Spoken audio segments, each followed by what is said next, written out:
Capítulo 17. La conquista del Perú. La batalla de Huarina.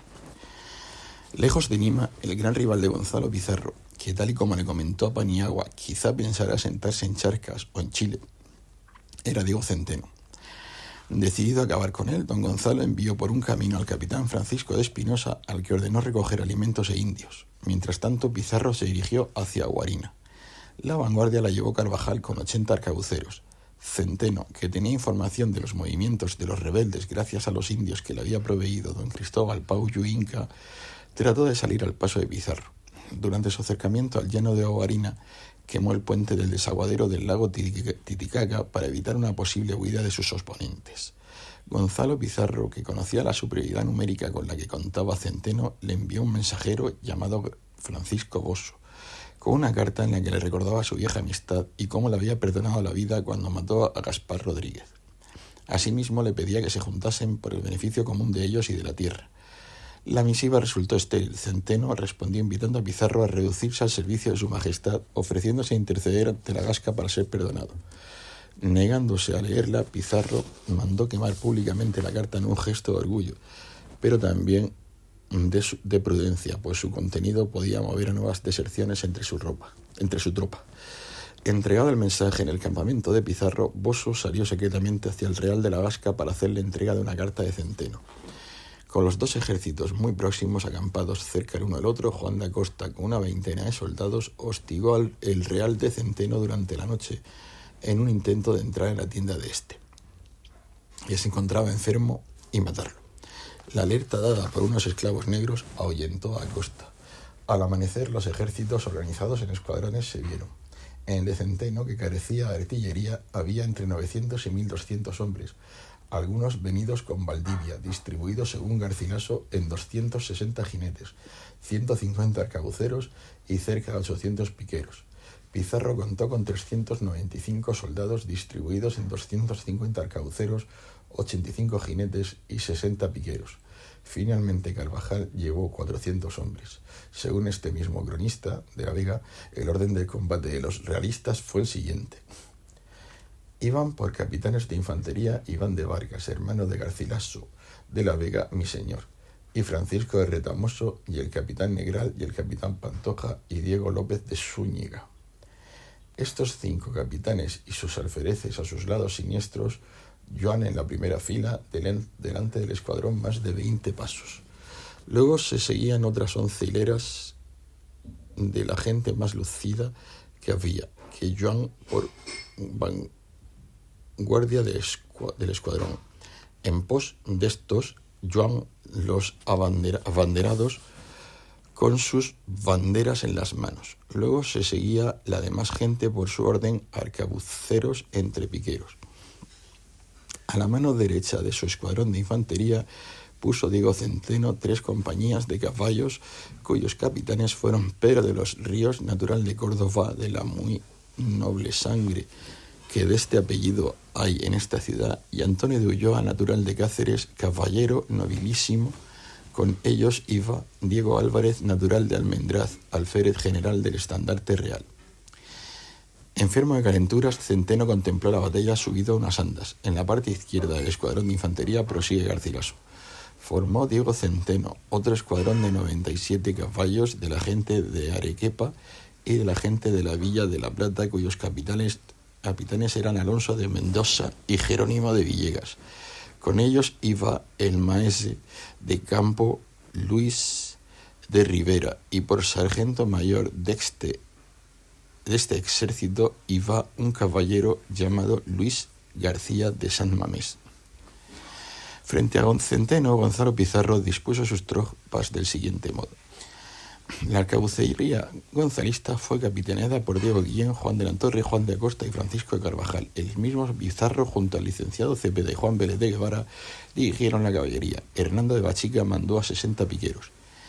A la derecha se colocaron los caballeros de Guevara, protegidos por los 400 piqueros y arcabuceros de Carvajal, que se combatió con una ropilla de paño verde muy astrosa, porque quiso ir desconocido en contraste con el lujo de Pizarro, que cubrió su cota con unas coracinas de terciopelo verde, y sobre esta se puso una ropilla de terciopelo carmesí acuchillada. A 600 pasos de las tropas de Centeno, las voces pizarristas que cantaban canciones obscenas se enmudecieron y dejaron solo el tambor de Pedro de Retamales. Después de avanzar un tanto, Carvajal hizo que 40 arcabuceros escaramucearan ante los realistas, que no se movieron de su posición. Entonces Carvajal mandó avanzar muy lentamente, esperando la reacción de sus enemigos, que permanecieron impasibles hasta que sufrieron los primeros disparos de arcabuz. En ese momento los hombres de Centeno, desoyendo las órdenes que le daba el capitán Cristóbal de Hervás, comenzaron a andar y a disparar sus arcabuces con escasa puntería, dada la distancia a la que se encontraban los oponentes. Enfrente, los arcabuceros de Carvajal, muchos de los cuales llegaban hasta 4 armas recogidas de los desertores, se mantuvieron quietos, aguardando la orden de disparar. Abierto el fuego, los experimentados tiradores gonzalistas abatieron a 150 hombres de Centeno, provocando la huida de los supervivientes del escuadrón. Por orden de Carvajal, los disparos debían hacerse a las piernas para impedir que los soldados siguieran avanzando. ¿Acaso uno de aquellos heridos fue García Díaz de Solís? Según consta en su expediente de méritos y servicios, en Guarina le dexaron por muerto y malherido en las piernas y un brazo de 5 arcabuzazos, y le robaron los secuaces del dicho tirano y preso, le llevaron a su campo hasta el valle de Saquicchahuana, donde antes de la batalla se rompiese. Se pasó al presidente Gasca. Aunque también perdió algunos de sus jinetes, la caballería de Centeno cargó contra la de Gonzalo Pizarro con tal fuerza que derribó al conquistador. El Inca Garcilaso de la Vega nos ofrece la imagen más realista de aquel lance. 3 caballeros famosos que le conocieron fueron sobre él para matarle o rendirle. El uno se llamaba Francisco de Ulloa y el otro Miguel de Vergara y el otro Gonzalo Silvestre. Este cayó al lado derecho de Gonzalo Pizarro y Miguel de Vergara al lado izquierdo, y Francisco de Ulloa al lado de Miguel de Vergara. Los dos que yuan más cerca de Gonzalo Pizarro le yuan dando grandes estocadas por los costados, mas como iba bien armado no le ofendieron. El Miguel de Vergara iba dando grandes voces diciendo: mío es el traidor de Pizarro, mío es el traidor de Pizarro.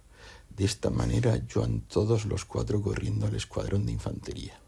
El caballo de Gonzalo Silvestre era el que más ofendía a Gonzalo Pizarro, porque con la priesa que su dueño le daba, llevaba la barba puesta sobre la cadera del caballo de Gonzalo Pizarro y no le dejaba correr, y como él lo sintiese, volvió el cuerpo con un hacha de armas de asta corta que llevaba colgada de la muñeca de la mano derecha, y con ella dio 3 golpes al caballo.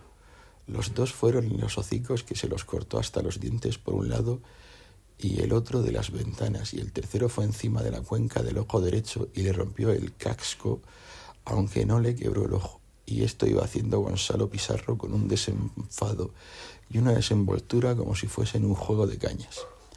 Con Pizarro a salvo, entre sus piqueros, las lanzas gonzalistas acabaron con Miguel de Vergara y con Francisco de Ulloa, que incapaces de frenar sus monturas quedaron encajados en el bando enemigo. En medio de la confusión, Carvajal mandó disparar a lo que le quedaba de la caballería de Centeno. Uno de los muertos fue Ulloa, al que un disparo cercano le atravesó de parte a parte por los riñones. El choque entre las caballerías dejó de nuevo, recurrimos a Garcilaso, 107 caballos muertos en el espacio donde fue el encuentro, que de 182 que eran más de una parte y otras, quedaron muertos los 107 en poco más espacio que 2 hanegas de tierra, sin los que fueron a caer más lejos. Con Pizarro encerrado dentro de su infantería, los jinetes de Centeno acabaron con casi todos los caballos enemigos. En aquel ataque murió el capitán Pedro de Fuentes tras recibir el golpe de una porra con tal violencia que le hizo pedazos la cabeza dentro de la celada. El licenciado Cepeda, que cayó de su montura, recibió una cuchillada que le atravesó todo el rostro. Antes, el otro escuadrón de caballería Diego Centeno, situado a la derecha de la infantería, arremetió contra la de Pizarro. Sin embargo, los arcabuceros de Carvajal abatieron al capitán Pedro de los Ríos y a otros muchos antes de entrar en el cuadro de infantería pizarrista que se mantenía en orden. Viéndose derrotado, Hernando de Bachicao se pasó a las filas realistas para, de nuevo, en la que sería su última mudanza, regresar a las de Pizarro. Diezmada la infantería con la caballería muy menguada, la victoria se decantó de Gonzalo Pizarro. Invisibles en las crónicas más inmediatas, gracias a Guamán Puma, sabemos que la participación, al menos de forma puntual, del elemento indígena. En esta batalla combatió Guamán Moiqui, padre del cronista, a las órdenes del capitán realista Luis Ábalos de Ayala, al que ayudó cuando fue derribado de su caballo. Su acción le permitió incorporar el de Ayala que su hijo mantuvo. La cifra de muertos en Guarina fue muy elevada. Por el lado pizarrista cayó más de un centenar de hombres, la mayoría caballeros. Los realistas perdieron unos 350, a los que han de sumarse otros 150 que no pudieron recuperarse de las heridas recibidas. Según algunos cronistas, muchos de los que murieron en Guarina lo hicieron rematados con porras por 2 esclavos negros de Carvajal, hecho que Garcilaso, Francisco de Carvajal, quedando con tanta honra, fama y gloria, dio antes en regalar y acariciar a sus enemigos que en perseguirlos. Negó tajantemente. Al cabo, los pizarristas necesitaban engrosar sus filas, razón por la cual Carvajal trató de atraer a su devoción a los soldados realistas. Terminada la batalla, los cadáveres expoliados por los indios aliados de Pizarro fueron enterrados en grandes fosas, a excepción de los mandos, a los que se le dio sepultura en una capilla de Guarina. Entre los supervivientes estuvo Diego Centeno, que huyó a Lima. También salvó la vida al obispo de Cuzco, que regresó a la ciudad imperial, desde donde, recuperado, llegó hasta la Gasca para informarle del desastre. Años más tarde, algunos deudos de los muertos en Guarina, tales fueron los casos de Antonio Solís, hermano de Francisco Solís, que murió en la batalla, pidieron mercedes por lealtades como la de este alférez del capitán Juan de Vargas, que también combatió contra Diego Almagro en las filas de Vaca de Castro, y el de la sevillana Beatriz Negral, sobrina del capitán de arcabucería Francisco Negral, uno de los primeros conquistadores y descubridores del Pirú, que perdió la vida en Guarina después de que Gonzalo Pizarro le arrebatara la encomienda concedida por su hermano Francisco. Crecido tras su victoria, pero consciente de que debía rearmarse, Pizarro ordenó recoger armas y reclutar soldados. También buscó dinero y la ayuda de los caciques locales, cuyos indios de servicio y provisiones eran fundamentales para el mantenimiento del ejército. Como en anteriores ocasiones, algunos españoles fueron ahorcados. En persecución de los realistas partió Juan de la Torre, que en Cuzco ajustició a Juan Vázquez de Tapia y al licenciado Martel, después de echar un pregón, perdonando a quienes hubieran combatido. Un Centeno de la Torre ordenó construir arcos triunfales para la entrada de Gonzalo Pizarro en la ciudad y envió a varios capitanes a buscar alimentos. A la provincia de Andahuaylas fue Pedro de Bustincia, noble que estaba casado con doña Beatriz Huaillas, hija legítima de Huayna Cápac. Capturado allí por Lope Marín y conducido a Lima, fue agarrotado. Con el mismo encargo, Dionisio de Bobadilla fue enviado a la Villa de la Plata, mientras que Diego de Carvajal viajó a Arequipa, donde, a pesar de ser apodado el Galán, cometió numerosos excesos, entre ellos la violación, junto a Antonio de Viedma, de 2 mujeres. En contraste con estos hechos, otro Carvajal, don Francisco, liberó a Miguel Cornejo, vecino de Arequipa, que le había hospedado años atrás al llegar con su familia al Perú. Cuando la Gasca, que tan convencido estaba de la victoria de Centeno, que se planteó licenciar a sus soldados, conoció la derrota de Guarina, comenzó a rearmarse con arcabuces y corazas fraguadas por los indios con cobre y plata. En busca de recursos, el mariscal Alonso de Alvarado, convertido en una suerte de Francisco de Carvajal realista, fue a Lima, de donde trajo la artillería de los navíos que había en su puerto y que tanto se echó en falta en Guarina. Alonso de Mercadillo y López Martín fueron a Huamanga con medio centenar de arcabuceros para asegurar los caminos y conducir hasta Jauja a los hombres de Centeno que hallaban. Concentrada la tropa, la Gasca repartió los mandos con unas compañías que redujeron el número de efectivos. Pedro de Hinojosa fue nombrado general, Alfonso Alvarado maestre de campo, Benito Suárez de Carvajal, alférez, y Pedro de Villavicencio, sargento mayor. Los capitanes de caballería fueron Pedro Cabrera, Gómez de Alvarado, Juan de Saavedra, Diego de Mora, Francisco Hernández Girón, Rodrigo de Salazar y Alonso de Mendoza. Las capitanías de infantería fueron para Hernando Mejía Guzmán, Juan Alonso Palomino, Gómez de Solís, Francisco Mosquera, Hernando de Cárdenas, el adelantado Pascual de Andagoya, Francisco de Olmos, Gómez de Arías, Porcel, Pardavel y Serna. La artillería quedó a cargo de Gabriel de Rojas. A toda esa fuerza bélica, la Gasca religiosa al cabo sumaba la presencia del arzobispo de los Reyes, la de los obispos de Cuzco y Quito y la de los provinciales de Santo Domingo y de la Merced. El viaje de Gonzalo Pizarro desde Huarina hasta Cuzco fue muy penoso debido a los muchos heridos que llevaba, lo cual le obligaba a desplazarse en jornadas muy cortas. Esa circunstancia permitió a Suárez de Cepeda recordar al rebelde las ofertas de paz que la Gasca le había hecho antes de aquel combate. Reforzado por la opinión de sus capitanes Juan de Acosta, Diego Guillén, Hernando de Bachicao y Juan de la Torre, don Gonzalo, que en palabras del Inca Garcilaso no se contentaban con menos que con todo el imperio del Perú, desestimó esa opción. 2 días después de aquella junta llegó Francisco de Carvajal, que dio garrote a Bachicao por tornadizo. Tal como se dijo, Pizarro tuvo un fastuoso recibimiento en Cuzco. Precedida por sus capitanes, la infantería con las banderas tendidas fue la primera en entrar alineada en 3 filas. Tras sus pasos marchaba la caballería, en solitario con el repique de las campanas de fondo, y rodeada de sus criados entró Gonzalo Pizarro a la ciudad.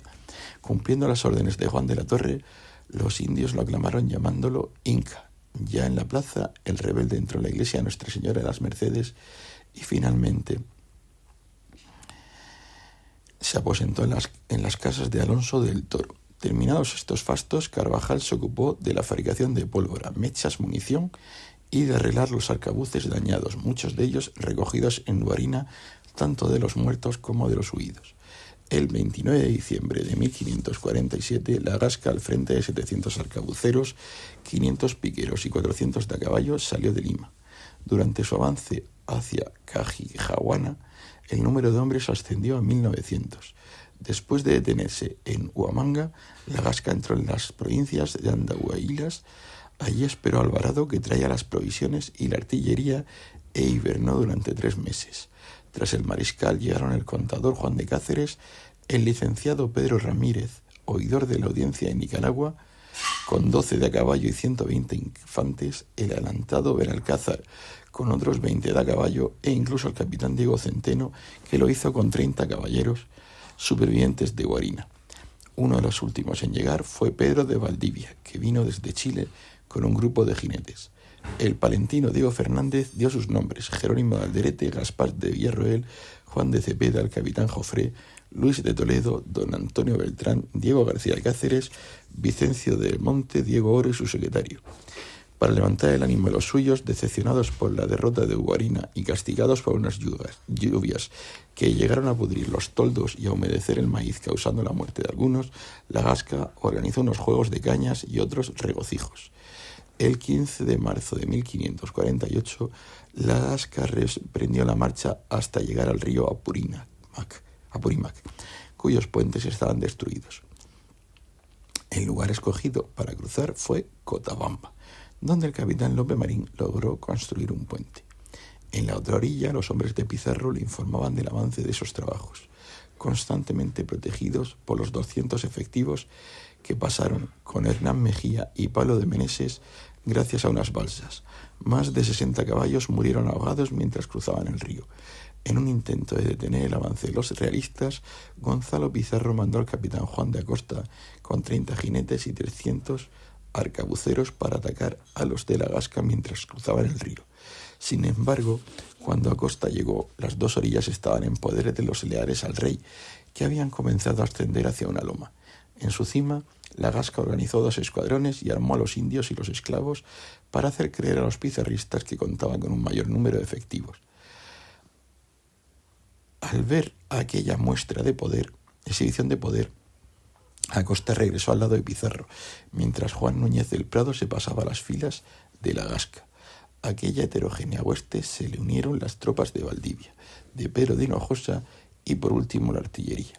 Concentrado todo el ejército en el Alto, Pizarro envió a un clérigo para decirle a la Gasca que se retirara hasta que llegara un nuevo mandato de su majestad. Prendido el religioso por el obispo de Cuzco, el presidente escribió a Pizarro para pedirle de nuevo que se redujese a la obediencia del rey, comprometiéndose a darle su perdón. Sin recibir respuesta, el ejército realista comenzó la lenta marcha hacia Cuzco. En la ciudad, mientras Carvajal era partidario de no combatir y de desgastar a los realistas, iniciando una retirada que agotara el terreno para que el hambre minara el ejército de la Gasca y precipitase deserciones, Pizarro prefería luchar para evitar que continuara el goteo de hombres que se pasaban al enemigo. Tal y como señaló Zárate, el mayor error de don Gonzalo fue no atacar a la Gasca mientras cruzaba el Apurímac, convertido en una suerte de Rubicón indiano. El gran descuido de que Gonzalo Pizarro tuvo en no ponerse tan cerca que pudiese estorbar la pasada, porque solo 100 hombres que pusieran cada paso fuera parte para defenderlo. Fin del capítulo 17.